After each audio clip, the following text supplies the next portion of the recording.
Oh my gosh, I'm so happy. I'm so happy to hear from Demeco Ryans and Will Anderson and others at the podium. There's other clips that we're going to be able to react to and respond to. As close as we get to actual football stuff this time of year as we head into the draft. So this is going to be a good week. It's going to be a really good week. I don't have to do any more. I don't have to spend a half hour talking about Aaron Rodgers like I did yesterday. Okay. Sean Caldwell, new member. Thank you for joining. I'm keeping the price as low as they let me go, 99 cents a month, and it'll get you to expedited, highlighted comments and exclusive live streams. And also during the season, I'm probably going to be doing some immediate reaction videos after games where they'll be exclusive to members or sometimes the comments, especially when all the Chiefs fans start showing up. It's a way to wheedle out some of the annoying Chiefs fans. The comments will be restricted to members. So not going to make it super, super exclusive, but make it worth your buck. Is that Demeco or Nick on the screen? Yeah, on the there was a moment where I think somebody in the press conference addressed Demeco as Nick, and Demeco said, people confuse us all the time. We look alike. So here's Demeco. These are the questions from Demeco today that were specifically centered around the draft. He said some good things about OTAs, but I just want to stick to draft content here. The first is simply, is it stressful leading up to the draft? There's an exciting time, right? No one really knows how the draft is going to shape out. You don't know who's trading up, who's moving out. So it's an exciting time to add new players to your team. There are a lot of good quality guys to add to our team, and we're excited about that. A lot of great young men coming out in this year's draft. Guys work hard, put themselves in a great position to be drafted, and we take it how it comes. We feel like we're in a good spot as a team, and we want to continue to add young, talented guys who can come in and help us out in any way that they can. That looks dark. The picture looks dark there. I don't know if that's a StreamYard thing or what. Yeah, as far as the mentality leading into the draft, I think that we as fans get stressed out about it way more than the coaches and GMs do. Most coaches and GMs that have been around a while know that like there's a certain amount of uncertainty. You do your homework. You've got the hay in the barn, and you let everything that's going to happen on draft day happen, and you work at it. But like I have no doubt that this year, I think now in the third year that Demeco has been doing it and has this relationship with Nick, that is probably a pretty streamlined process. So I would say 78% of us are more nervous than Demeco is right at this point. Let me. For me, it's not just one. Okay, next question. Is there a position group in the draft that you feel comfortable about? Certain position group that stands out in a draft, I think.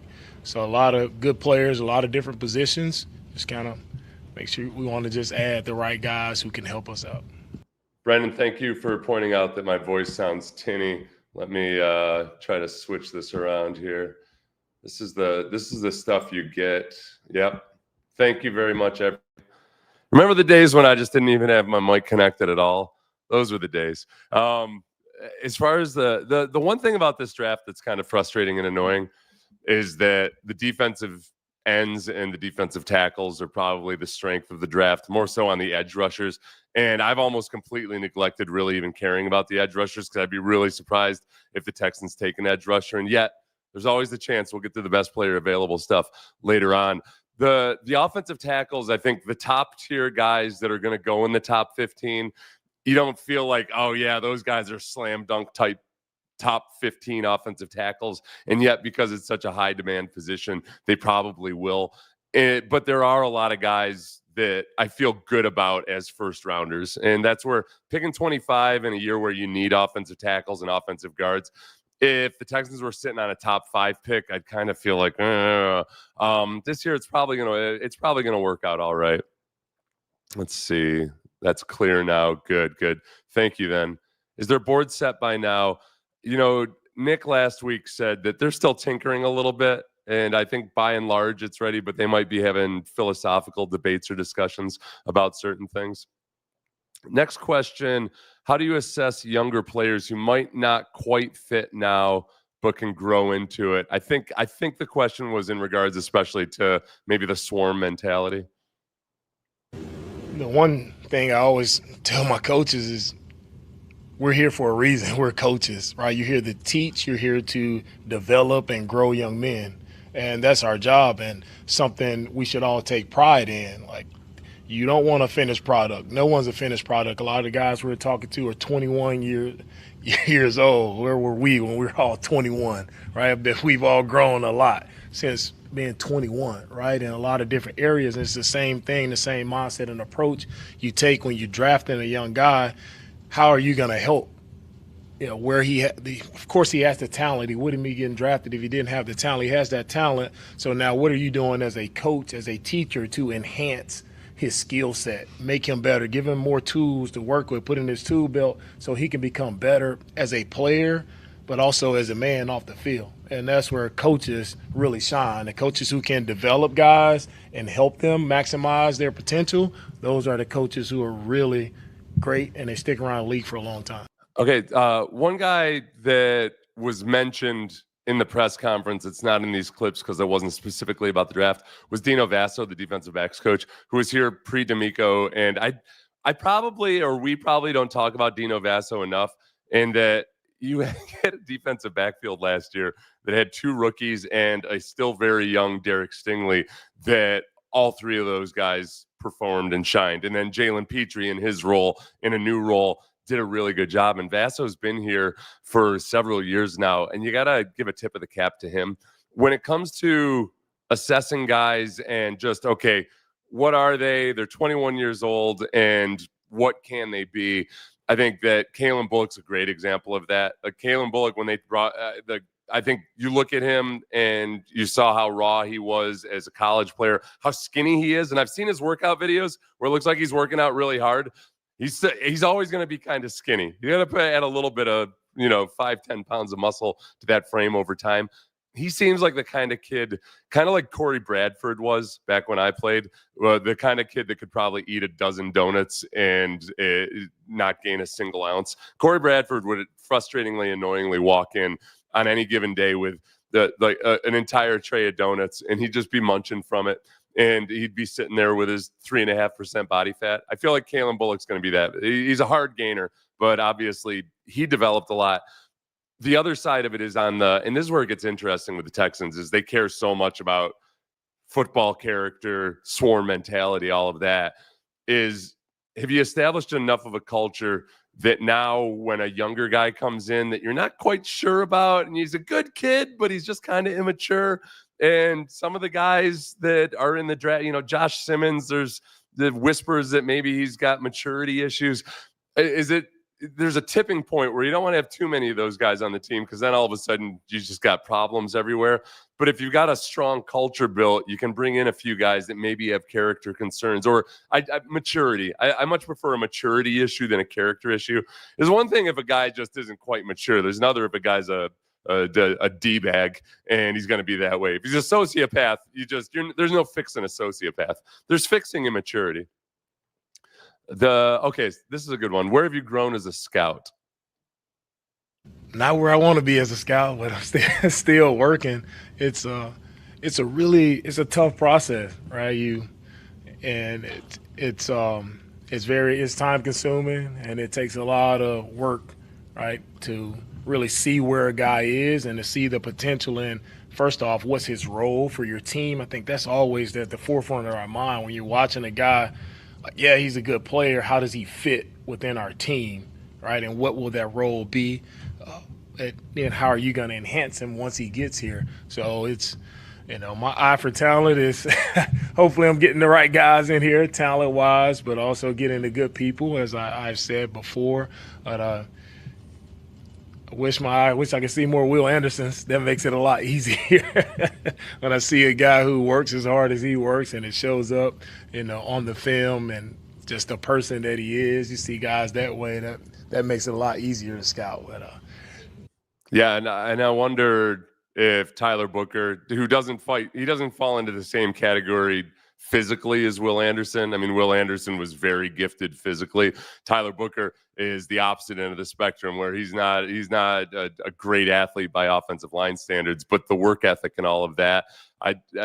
I wonder how much of that, some of it shows up on film, but some of it is also the word of mouth that you get from the people at Alabama or Ohio State or wherever else it might be. The one thing I like about Demeco is, he's still got that ethic of an old school coach, the work ethic, where there's just no replacement for just actually watching film. The digital side of thing makes things more streamlined, and you can get your cut up faster than when you used to have to wait around for it and everything. But all that does is it allows the guys that want to grind film more time to grind film, and your competition is out there grinding film. And there are a lot of coaches. I mean, if you watch the Hard Knocks last year of the Giants, the offseason Hard Knocks, I mean, it seemed like Brian Daboll was vaguely familiar with some of the prospects or that these guys were talking about, and this was leading up to the draft. I was kind of shocked that Daboll wasn't as learned on some of the prospects, and some coaches operate that way. I think Demeco and Nick really want to be on the same page as much as possible. And I think Demeco probably maybe on the spectrum of where coaches fall and how much they want to put into the scouting side of things. I think Demeco might be a bit more on the heavy scouting side of things, which I like. And, it's one advantage you can have as a defensive coach, that for all the weaknesses people will point out for a defensive-minded head coach, the scheme isn't quite as big a deal as it is for the offensive guys. The teaching isn't as intricate when it comes to just the actual playbook and everything, that Demeco might be able to portion more of his time towards the scouting thing. This is me being very optimistic about all of it. One of you guys had a conversation about the goat tier metabolism. Yeah, that's Kalen Bullock, as well as Corey Bradford. Told friends last year that he would produce out the gate. Talking about Kalen Bullock, that was a really good pick. When we get to the best player available to talk, which is coming up next on drafting the best player available, last year's draft comes into it a little bit. I think there was evidence of it. That's always the big talk in the draft, like need best available.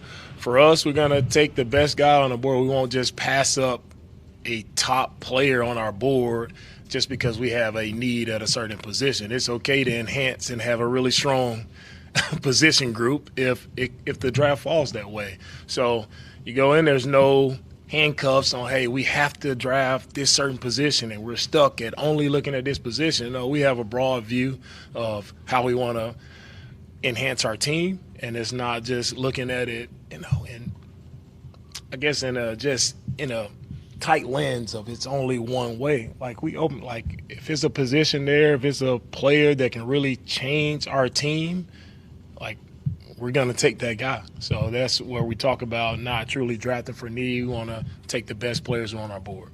So this is my theory on it, and I'm interested to know what your feelings are on this.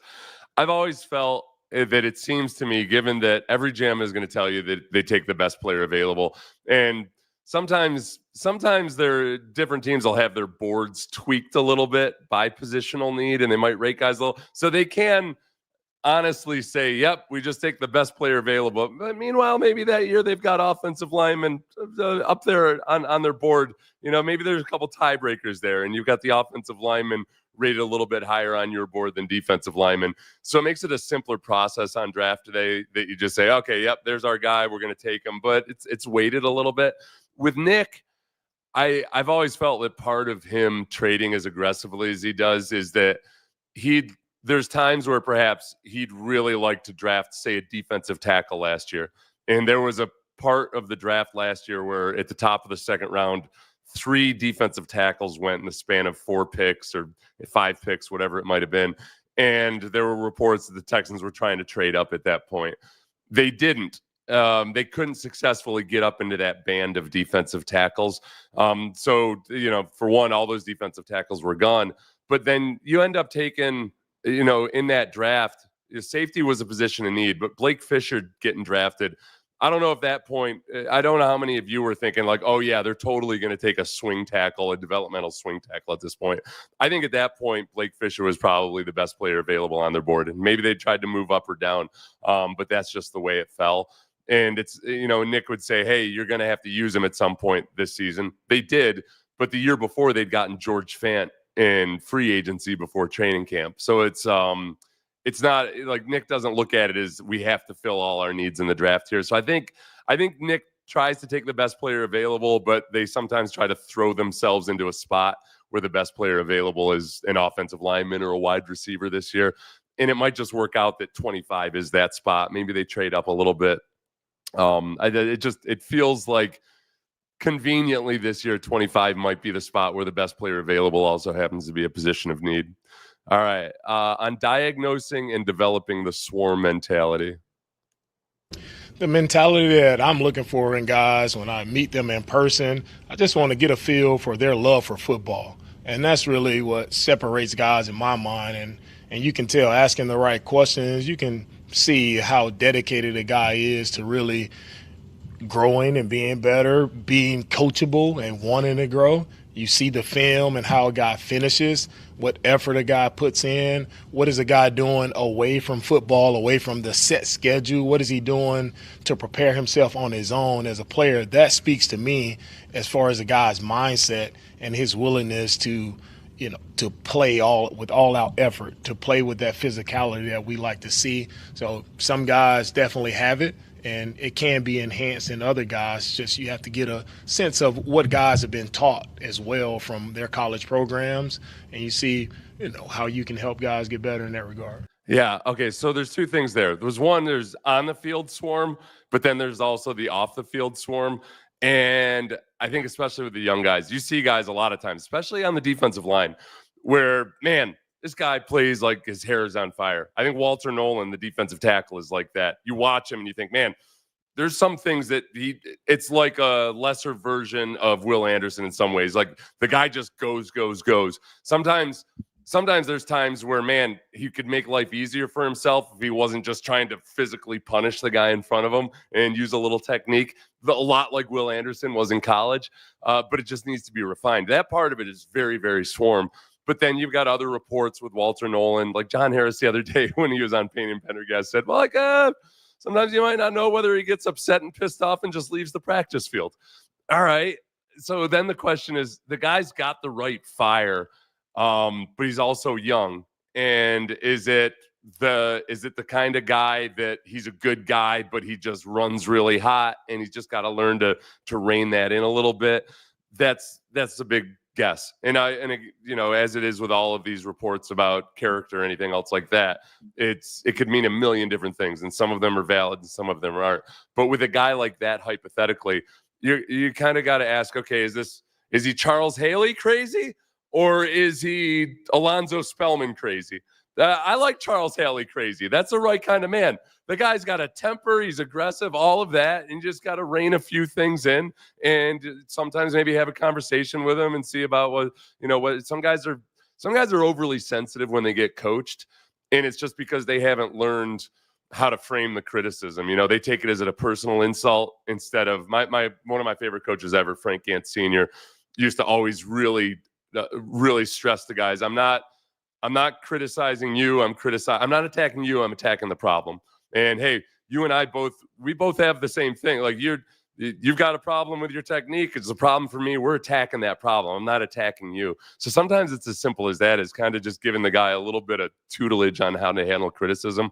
I have zero idea, like with Walter Nolan or anybody else, what those things are. But I think Demeco's open to that. He's seen that. And Demeco's not afraid to have sometimes combative relationships with players, because the players will laugh about it and talk about it. Aziz Elshire has talked about that. How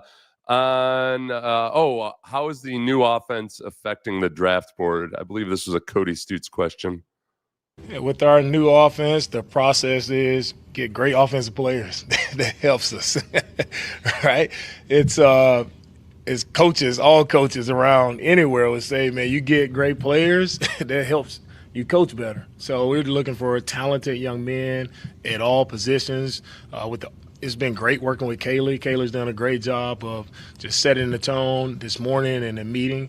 As his energy is going to be very infectious amongst our team, not only the offense, but just our team, and how he prepares every day, how he brings elite energy. It's going to rub off on everybody. So I'm excited for our guys to continue to, install our offensive scheme and continue to work with him. Two things there. I'm excited about Nick Kaye too. I like his energy. He does have that kind of Sean McVay, like too hyper to be sitting down type of vibe. I like that. That's much different than Bobby Slowick.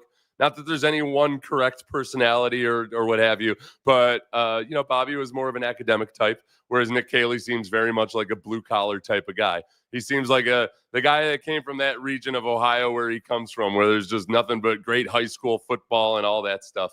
I like that. I do wonder when you look at the centers specifically. I think that Juice Scruggs and Jarrett Patterson both have a lot of upside, but I think that when you drafted both of them, I don't think either of them has the athleticism of guys that you really want to see if you're going to be in an outside zone-based system. And that was in the first year when everybody was there, and Nick and the offensive coaches and Demeco are all trying to learn about each other's schemes and philosophies and everything. And I just don't know if those were. I mean, Jarrett Patterson was a 6th-round pick, so you're taking his upside as a guard and as a center there. Like I don't fault that as much. It's Juice Scruggs and his skill set and his athleticism that didn't quite seem to be a fit for this offense. Whereas I think that Nick Kaye, through having a relationship with Caserio already, and I think Demeco in kind of understanding the pitfalls of the way they operated with Bobby, I trust that they're going to be better at that. Doesn't mean they're going to hit it out of the park and it's going to be a slam dunk, definitely great pick. But I think that they might do a better job of finding the right guys for what Kaye really wants to do. And I don't think it's going to be heavily predicated on outside zone as it was with Bobby Slowick. Just partly because, he can't, because of his background, neither places. The Rams are not an outside zone-based system anymore. And the Patriots are at least when Belichick was there, they were willing and able and capable of doing just about everything. So I think Scruggs might be a better fit with this scheme and what Kaye wants to do. And Kaylee's going to mold it to the players that he does have. On identifying players later in the draft, is that a year-by-year thing? I think it is a year-by-year basis of, what does that group of players look like? Where some groups, I think the question was earlier, are there some groups deep in others? Some years there are, and you are able to find, talent in those mid to late rounds. And again, this year you also have to kind of see how the draft board falls, because there are always guys in the draft who you think are going very high, and then you look up in a mid round and you had a guy graded very high and he's still sitting there, and you're like, wow, well, I didn't have this guy graded in this spot, but he's there. There's the value pick that you were able to get. So it's all about just letting the draft process just play out, all right, being open-minded throughout the draft and knowing that anything can happen, right? It's you never know what we have picks. You never know, is that going to be the pick that we take? Are we moving up? Are we moving back? So everybody just hold your seat and watch out. Okay. All right. Now this is the scenario when we talked earlier about what are the strengths in this draft. I didn't mention running backs, which is very strong running backs draft. In a year where a couple of teams in the Ravens and the Eagles defied the trends and paid heavily for running backs, and it worked out really well for them. That's a scenario that I haven't seen. I haven't seen a mock draft yet where the Texans draft a running back. I don't think it makes a lot of sense that they would, and yet there might be a running back in the top 2 rounds. I feel like that would be the most divisive thing that could happen in the fan base. I know defensive tackle is divisive right now when people see a mock with a defensive tackle. If the best player available by far is a running back sometime in the first 2 rounds and the Texans take a running back, I think it's going to be split down the middle of people that get super, super excited because it's easy to get excited about running backs versus the people that say, with good reason, wait a second, we already have Joe Mixon, for at least a couple more years likely, and this offensive line isn't anything that you want to throw a young running back. This feels a whole lot like the Giants drafting Saquon Barkley and then not knowing what to do with him. I don't know. That would be great for sports radio on Friday morning if they drafted a running back in the first round. Let's see, one more, and this is an interesting one, and how they decide on their top 30 visits and what do they glean from interviews. Talking to guys at the combine, we get about 15 to 20 minutes to talk to guys, and that process is very quick. Right? So you do get that. For me, I get that initial meeting, get a chance to talk to a guy, see how he's communicating, get to learn a little bit about his background. But 20 minutes is just it's too fast, right, to truly get to know a guy. So when we bring them in on 30 visits, they get to spend a day here with us. So we get much more time to sit a guy down, talk to him, talk through film with him, right? Talk through his background again. He gets a chance to meet with our coordinators, position coaches, special teams coaches. Like they go through the entire gamut of meeting everyone in the building of who they will interface with on a day-to-day basis when they're here, if we drafted them. So everybody in the building gets a really good feel for the personality and to see if that personality fits in our building. Now, there are some great players who may not fit the Houston Texans, and that's okay. I'm pulling for all these guys to be successful in the NFL, however that looks. But we want to find the best, however many, 7, 8 guys that we're able to pick this year. We want to find those best guys who have the best fit for us, not only play style-wise, but also personality. Yeah. And this is the top 30 visits. It's really important to point out, I think with the Texans, when I'm scrolling through the list of top 30 visits, the Texans are one of the teams that by far utilizes the most of their top 30 visits. And the one thing I've learned over time is to just not read too much into it, because there's times where I think it shows that the Texans are interested in that player, but I think sometimes they're interested to see whether they need to check that guy off their board because they've got questions about him and they're not quite sure. I think there's other times, especially when it comes to Gray Zabel, if we just look at the offensive linemen that have visited the Texans, Josh Connerly makes a lot of sense because he's a guy that got better over the course of 2 years, got better this past season, and I think they want to get a feel for just exactly how he improved, what he worked at, perhaps maybe what he isn't willing to do or not do. Charles Grant, small school guy. Luke Newman, offensive lineman out of Michigan State. Charles Lunt from Connecticut, small school guy. Gray Zabel's not listed on here on this particular list. Donovan Jackson also, who I think with Donovan Jackson, it might be a matter of also they want to get a feel for, hey, he played guard, then moved to tackle last year, played better at tackle than people thought he would. So they want to get some insight into that dynamic. And then sometimes you want to also maybe get a feel for how these guys feel about their teammates. They got Donovan Jackson. Maybe they already really like Donovan Jackson, but they also want to know a little bit more about Josh Simmons and his reported potential maturity issues or whatnot. So is Donovan Jackson, and Donovan Jackson's never going to sell out his teammate, but Donovan Jackson might say something like, well, here's the thing about Josh. He was tired because he worked at a soup kitchen from 4 a.m. to 8 a.m. The Texans would know that already because the agent damn well sure would have told everybody. But you read between the lines. Is a guy gushing in praise, or does he really stand by a guy versus yeah, he's a swell fella. We hung out together all the time when we had to at mandatory team functions. Running back in the first round would be wild. That's wilder than I think is probably going to actually happen. Yeah, I'd love more info on what a power scheme is. Little Miss Nat, if you can think about the basic in power football, mostly just think of is somebody pulling, is a guard pulling. Power football, you're trying to get more blockers on one side of the football than they have defenders. So when you see a guard pulling, usually it's a counter or a actual power.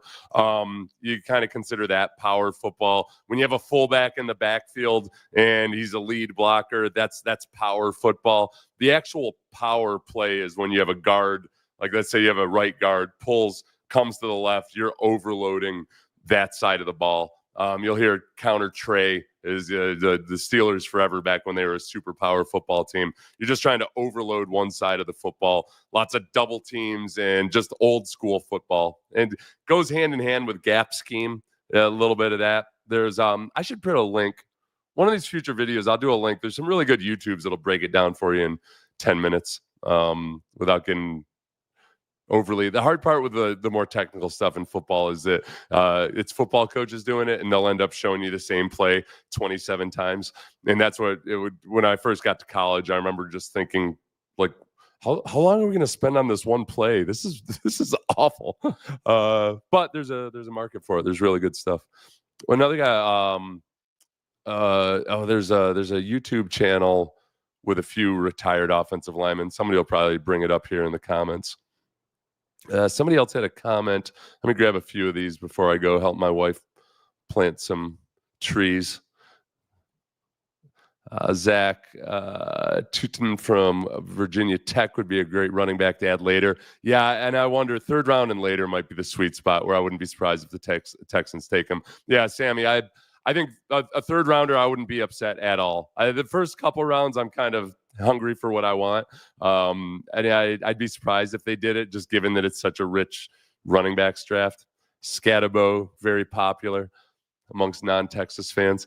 Mario Hampton, yeah, could trigger that scenario. If Genty slipped to 25, ooh, boy, then I don't think. I think if Genty slipped to 25, I don't think anybody would be upset about it. But I'd also be really surprised if he slipped to 25. So let me get Holston, new member. Thank you. So for people that are curious, I'm charging the lowest amount that YouTube will allow me to charge, 99 cents a month. I'm going to be doing at least a few extra exclusive live streams per month as we round into the draft and the season, especially. I'll have some exclusive live streams after games, reactions to games. And then sometimes the public live streams, I'll have just to filter out some of the comments. I'll make the comments exclusive to members only. So not pushing it real hard right now, but it's something to hopefully put out more quantity of content. I'm still going to be doing the exact same amount that I was doing before, but more consistently do some of the extra stuff. Let's see. I think that's it. I was trying to hold it to 30 minutes. So thank you. A lot of really good comments on here. I appreciate it. I'm going to try to get to Will Anderson and whoever else spoke today at some point before the draft begins. Everybody have a great day. Thank you. Like, subscribe, etc.